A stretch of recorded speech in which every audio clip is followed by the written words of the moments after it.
தோழமைகளுக்கு பிருந்தா வல்லவனின் அன்பு வணக்கங்கள். இன்றைய பதிவில் அம்மையார் கலைச்செல்வி அவர்களின் பிரசவ வெளி என்ற சிறுகதையினை வாசித்து கேட்கலாம்.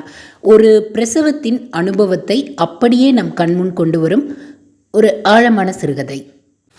திருச்சியைச் சேர்ந்த கலைச்செல்வி அம்மையார் வலி, இரவு, சித்ராவிற்கு ஆங்கிலம் தெரியாது, மாயநதி, கூடு ஆகிய சிறுகதை தொகுப்புகளையும், சக்கை, புனிதம், அற்றைத்திங்கள், ஆலகாலம் முதலிய நாவல்களையும் எழுதியுள்ளார். இவர் இலக்கிய சிந்தனை விருது, கணையாழி சிறுகதை விருது, தமிழ்நாடு கலை இலக்கிய பெருமன்ற விருது உள்ளிட்ட பல்வேறு விருதுகளையும் பெற்றுள்ளார். பிரசவ வெளி. அடிமுதுகு வழியில் துவண்டிருந்தது. வயிற்றின் அசைவுகள் குழந்தை வெளிவருவதற்கான இறுதி முயற்சியில் உயிரை கரைத்து கொண்டிருந்தன. வலியை நீட்டியோ நிமிர்ந்தோ அனுபவிக்க இயலாத வண்ணம் இடது கை சிறைப்படுத்தப்பட்டு குளுக்கோஸ் ஏறிக்கொண்டிருந்தது. டெட்டனஸ் ஊசி செலுத்தப்பட்ட இடம் வலியால் கடுத்தது. வாழ்வு நித்தியமானது என்ற மாயைக்குள் முழுதாக தன்னை ஒழித்து கொண்ட பரபரப்பில் இயங்கியது அந்த பிரசவ அறை. ஆர்வமும் எதிர்பார்ப்பும் குரல்களாக கசிய சொந்தங்கள் கதவிற்கு வெளியே காத்திருப்பது செவிலியர் கதவை திறந்து மூடுவதில் தெரிந்தது. குடும்ப எண்ணிக்கையொன்று கூடுகையில் ஏற்படும் இயல்பான சந்தோஷம். என்னையும் சேர்த்து 4 பெண்கள் அந்த பிரசவ அறையில் இருந்தோம். சற்றே பெரிய சதுரமான அறை. என்னை தவிர்த்த 2 பெண்களும் உச்சக்கட்ட வலிக்கான காத்திருப்பில் இருப்பது போல இருந்தனர். பக்கத்தில் இருந்த பெண் பிரசவத்தின் வெகு நெருக்கமான இடைவெளியில் இருப்பதை அவளின் அங்க அசைவுகள் உணர்த்தி கொண்டிருந்தன.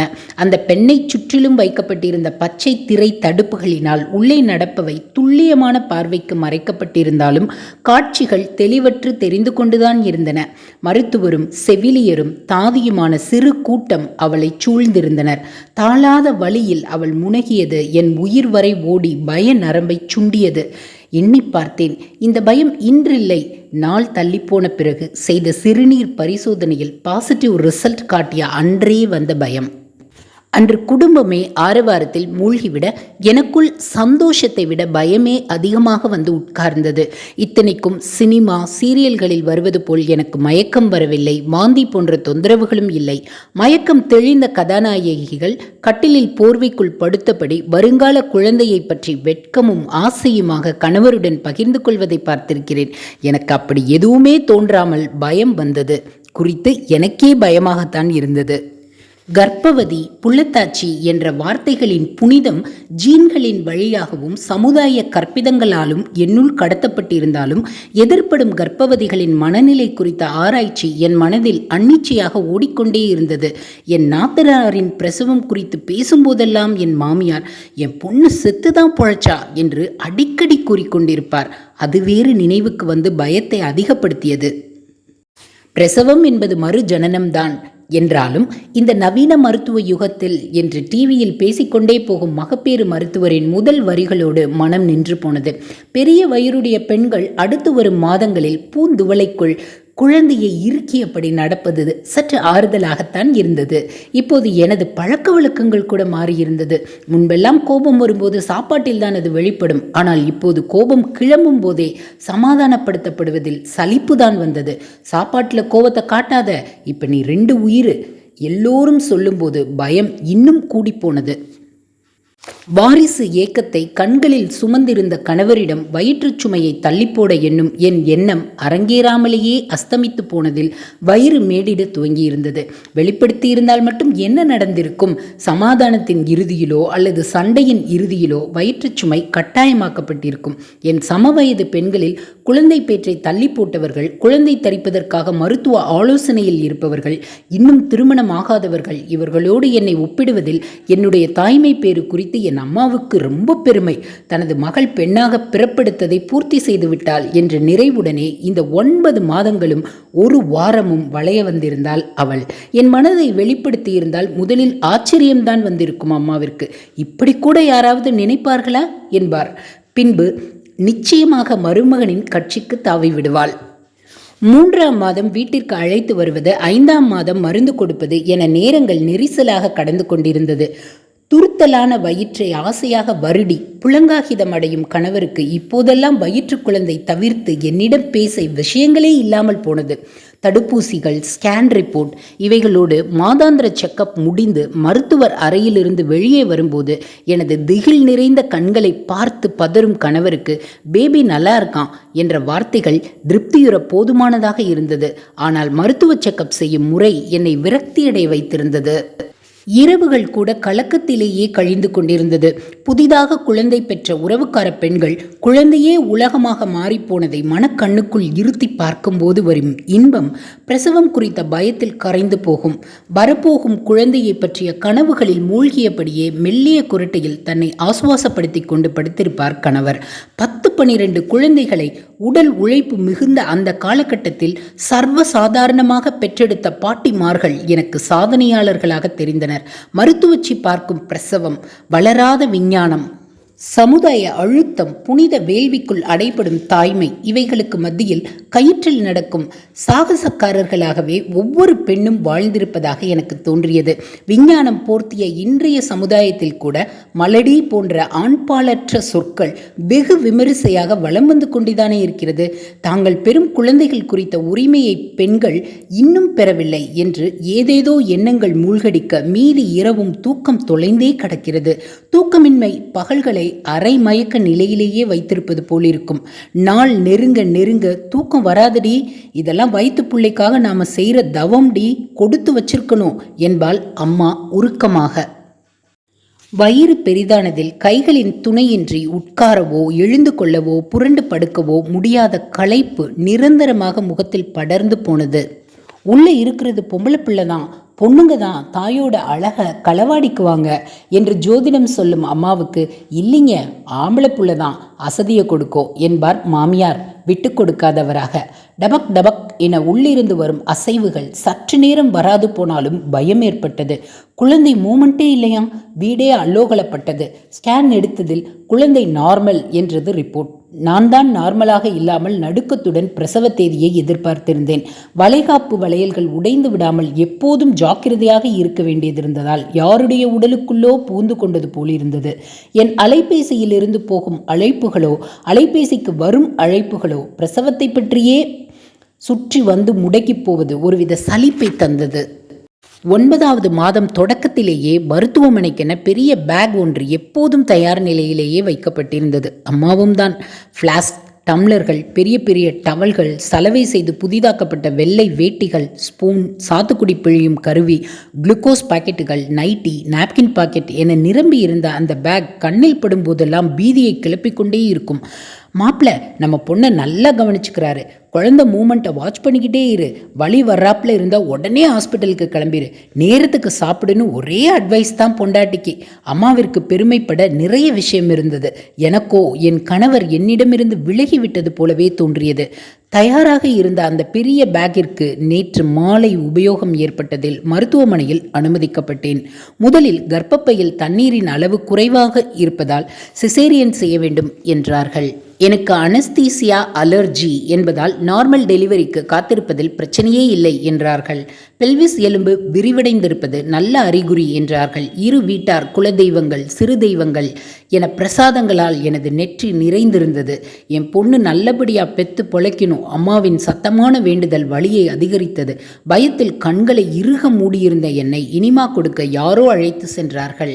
பொங்கி வழிந்த வயிற்றோடு ஒரு கழித்து கால்களை முன்னும் பின்னுமாக்கி படுக்க சூடான சோப்பு திரவம் எனக்குள் இறங்கியது.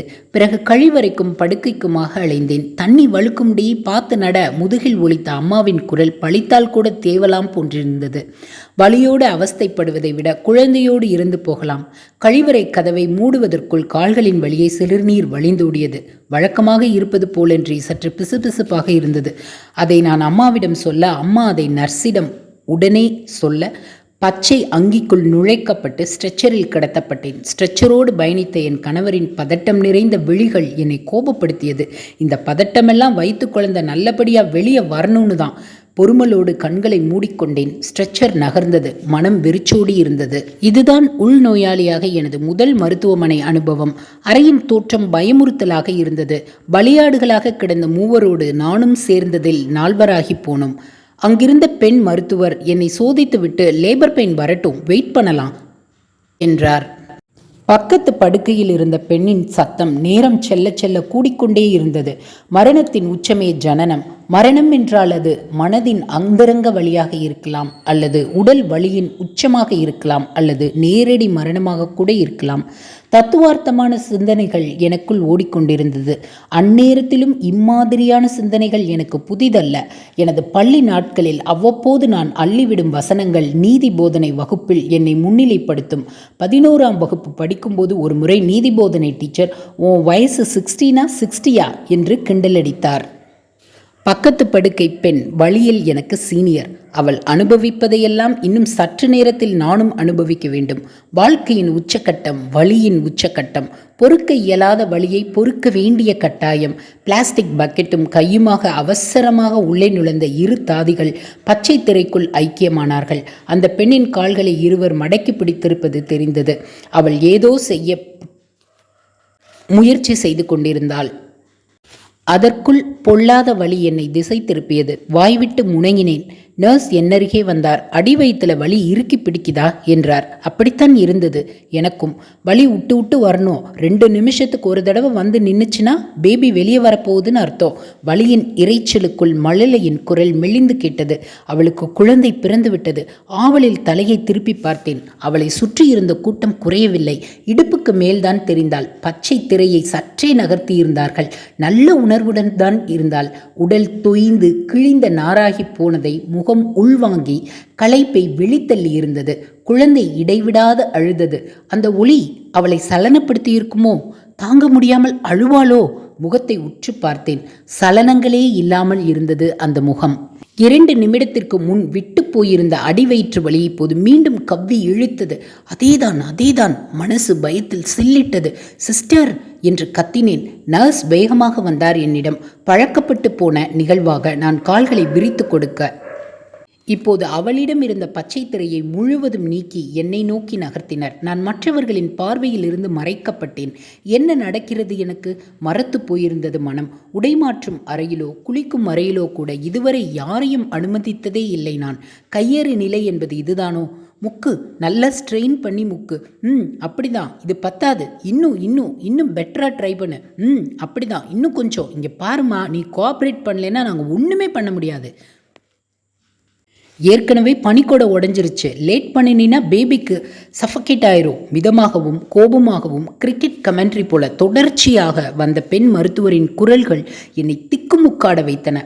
சொன்னவற்றையெல்லாம் செய்தாலும் குழந்தை ஏன் வெளியே வரவில்லை? விரித்து பிடிக்கப்பட்ட என் கால்கள் வலியில் சோர்ந்திருந்தன. உடலின் கீழ்பாகம் முழுவதும் வலியால் சூழ்ந்திருந்தது. இந்த பிரசவ தினத்தை குறித்து நான் கொண்டிருந்த பயங்கள் ஒன்று கூட மிகையானதல்ல. பிரசவம் ரொம்ப கஷ்டமானதுனா இத்தனை கோடி ஜனக்கூட்டம் எப்படி பெருகி இருக்கும் என்று எனக்கு நானே தேற்றி வைத்தவை எல்லாம் பொலபொலத்து போனது. சினிமாவில் கதாநாயகி கால்களை வலியில் அடித்துக் கொள்வாள். வேதனையில் துடிக்கும் அவள் முகத்தில் கேமரா படரும் நேரம். வீறிட்ட மழலை ஒளி எல்லா பின்னணி இசைகளையும் நிறுத்திவிட்டு தியேட்டர் முழுவதும் எதிரொலிக்கும். வலிகளை மறந்து கதாநாயகி குழந்தையை வாரி அணைத்துக் கொள்வது என் மனக்கண்களில் ஓடியது. என் பெரியப்பாவின் மகள் குழந்தையை பிரசவித்திருந்த போது அவளை பார்க்க போயிருந்தேன். அப்போது 1 நாள் வயதுடைய குழந்தையை என் பெரியம்மா கைகளில் ஏந்தி இருக்க அக்கா அவஸ்தையாக என்னை பார்த்து சிரித்தாள். இப்போதுதான் அந்த சிரிப்பின் அர்த்தம் எனக்கு புரிகிறது. வலிகளின் உச்சத்தை வென்று வந்த வேதனை சிரிப்பு அது. நான் உங்கள் அம்மாவை பெத்தெடுத்து உங்கள் தாத்தனுக்கு கூட 2 நாளைக்கு பிறகுதான் தெரியும். கூட்டு குடும்பத்தில் இருந்த என் அம்மாச்சி 8ஆவதாக பெற்றிருந்த என் அம்மாவை பற்றி பேசியது இந்த நேரத்திலும் நினைவிற்கு வந்து ஆச்சரியத்தை கொடுத்தது. அப்படிதான், இன்னும் ஒரு தடவை, அவ்வளோதான், குட். பேசிக்கொண்டே இருந்த மருத்துவர் திடீரென வெகு உன்னிப்பானார். உடல் முழுவதும் வலி ஆக்கிரமித்திருந்த நேரம் என்னுள்ளிருந்து ஏதோ உருவப்பட்டது போன்ற ஒரு உணர்வு. உடலை அசைக்க இயலாத நிலையில் பார்வையை மட்டும் திருப்பினேன். மருத்துவரின் கைகளுக்குள் உடலெங்கும் வெள்ளையும் சிகப்புமாக படிந்திருந்த அந்த சின்னஞ்சிறு உருவம் குறித்து மூளையில் உரைக்க எனக்கு சில நொடிகள் தேவைப்பட்டன. விடுதலை, மௌனமாக பாடியது மனம். வீறிட்டு அழுத குழந்தையை ஏந்தி கொண்டு நகர்ந்தார் ஒரு நர்ஸ். குளிப்பாட்ட சென்றிருப்பாராக இருக்கும். எனது பெட்டில் தொங்கிக் கொண்டிருந்த எனது கேஸ் ஷீட்டில் குழந்தை பிறந்த நேரத்தை பதிவு செய்தார் ஒரு நர்ஸ். எனக்கு என்ன நடக்கிறது என்பது எனக்கே தெரியாத நிலை. நேரடி வலியின் வீச்சு நின்றாலும் உடல் முழுக்க வலியும் உதிரமுமாக அவஸ்தை கூடியிருந்தது. தாதை ஒருத்தி அடிவயிற்றை மசாஜ் செய்வது போல அமுக்கியதில் அடிவயிறு வலித்தது. என் வலியையோ அவஸ்தையையோ சட்டை செய்யாதவளாக கடமையே கண்ணாக இருந்தார் அந்த தாதி. இறுதியாக உதிரம் நிறைந்த வாளி எனது படுக்கைக்கு கீழிருந்து அகற்றப்பட்டது. உதிரப்போக்குக்கு நாப்கின் வைக்கப்பட்டது. இரத்தக்கரை படிந்த எனது நீல அங்கி போன்ற உடை நீக்கப்பட்டு தயாராக வைக்கப்பட்டிருந்த எனது நைட்டி அணிவிக்கப்பட்டது. என்னிடமிருந்த சகலமும் என்னிலிருந்து பிடுங்கப்பட்டு முற்றிலும் மற்றவர்களுடைய கட்டுப்பாட்டில் இருந்த எனக்கு கையில் என்னவோ கட்டப்பட்டது. திரும்பி பார்த்தேன். சின்ன டோக்கன். எனக்கும் பேபிக்கும் 3ஆம் எண் டோக்கன். குழந்தை மாறிவிடாதிருக்க. பூஞ்சையாய் கிடந்த தேகத்தை 2 பேராக சேர்ந்து மெதுவாக ஸ்ட்ரெச்சருக்கு மாற்றினார்கள். ஊன் சத்தற்ற உடல் போல சக்கையாக உணர்ந்தேன். ஸ்ட்ரெச்சர் லேபர் வார்டை விட்டு வெளியே நகர்ந்தது. யாரையும் பார்க்க ஆவலின்றி கண்களை மூடிக்கொண்டேன். ஆதரவாக அம்மா தலையை கோதுவது தெரிந்தது. சின்ன விசும்பல் சத்தம். அம்மா அழுகிறார் போல. ரொம்ப கஷ்டப்பட்டுட்டா என் பொண்ணு. அவளின் வாய் முணுமுணுத்தது. கணவனின் விழிகள் குழந்தையை தேடியிருக்கும். ஸ்ட்ரெச்சரின் வீல்கள் வளைந்தன. அறைக்குள் நுழைகிறேன் போலும். சுடுநீரில் துடைக்கப்பட்ட உடலும் இதுவரை அனுபவித்தே இராத வலியும் தூங்க வேண்டும் என்ற உணர்வை உண்டாக்கியது. அம்மா அழைத்து கொண்டே இருந்தாள். மிகவும் கஷ்டப்பட்டு லேசாக விழித்து பார்த்ததில் சூழ்ந்திருந்த அனைவரும் வேற்று கிரக வாசிகளாக தெரிந்தனர். அல்லது நான் தான் இறந்து வேற்று கிரகத்திற்கு வந்துவிட்டேனா? எதுவுமே விளங்கவில்லை.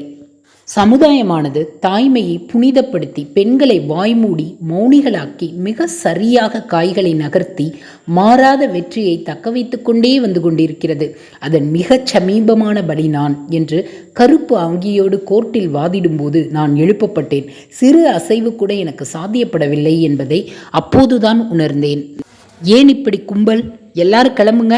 அதட்டியபடியே உள்ளே நுழைந்த நர்ஸ் அதே அதட்டலோடு எழுந்திரிமா, பேபிக்கு பால் கொடுக்கணும் என்றார். தலையணையில் சாய்ந்து அமர வைக்கப்பட்டேன். குழந்தையை மார்போடு ஏந்துகையில் வலுவின்றி கை நடுங்கியது. அம்மா உதவிக்கு வந்தபோது நீங்கள் நவருங்கம்மா, அவங்களுக்கு பிடிக்க பழக்கப்படுத்தணும். நர்ஸ் வெகு இயல்பாக குழந்தையை தூக்கி என் கைகளில் வைத்தார். அவரின் சர்வீஸில் என்னை போல் 1000 பேரை பார்த்திருந்த அனுபவம் தெரிந்தது. இங்கே பாருமா, இத்தனை மாதம் சுமந்து பெற்றது பெருசில்லை, வளர்க்குறது தான் பெரும்பாடு. குழந்தைக்கு சரியான நேரத்துக்கு பால் கொடுக்கணும். பசினாலும் அதுங்க அழுகும், எறும்பு கடிச்சாலும் அழுகும், வயிற்று வலிச்சாலும் அழுகும், எதுனாலும் அழுகதான். பேபி எதுக்காக அழுகுதுன்னு நமக்கு தான் தெரியணும். அழுகாமல் தூங்கிக்கிட்டே இருந்தாலும் அப்படியே விட்டுறக்கூடாது. எழுப்பி விட்டு பால் கொடுக்கணும். பால் குடிக்கும்போதே கூட அதுகளுக்கு தூக்கம் வந்துடும். வாய் வைக்க தெரியாமல் அல்லாடுங்க. பால் மூக்கில் ஏறிக்காமல் கவனமாக இருக்கணும். ஒப்பிப்பது போல சொல்லியபடியே பால் கொடுப்பதை விளக்கினார்.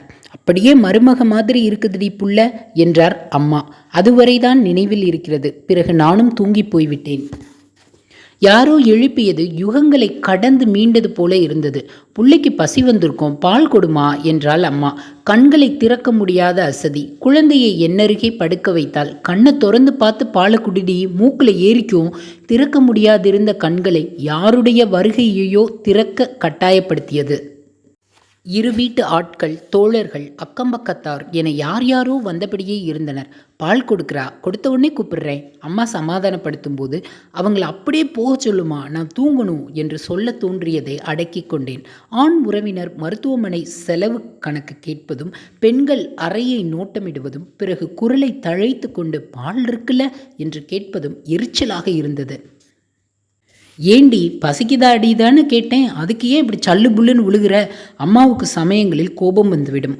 தூங்கும் தனது வாரிசை பார்த்து கொண்டே இருப்பதும் பார்க்க வருபவர்களை கவனித்துக் கொள்வதுமாக என் கணவரின் நேரங்கள் பிஸியாகவே கழிந்ததில் 3 நாட்கள் கடந்தது.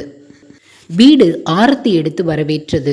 தொட்டில் புதிதாக வாங்கிய டேபிள் ஃபேன், மாற்றம் செய்யப்பட்ட கட்டில், என் படுக்கைக்கு அருகே உருவாக்கப்பட்ட புதிய சிறிய படுக்கை என வீடே மாறியிருந்தது.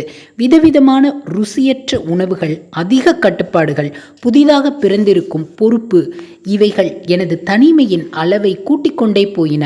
படுத்தே கிடந்ததில் சற்றே ஊதி போயிருந்த என் முகம் மற்றவர்களின் பார்வையில் தாய்மையின் பூரிப்பாக தெரிந்தது.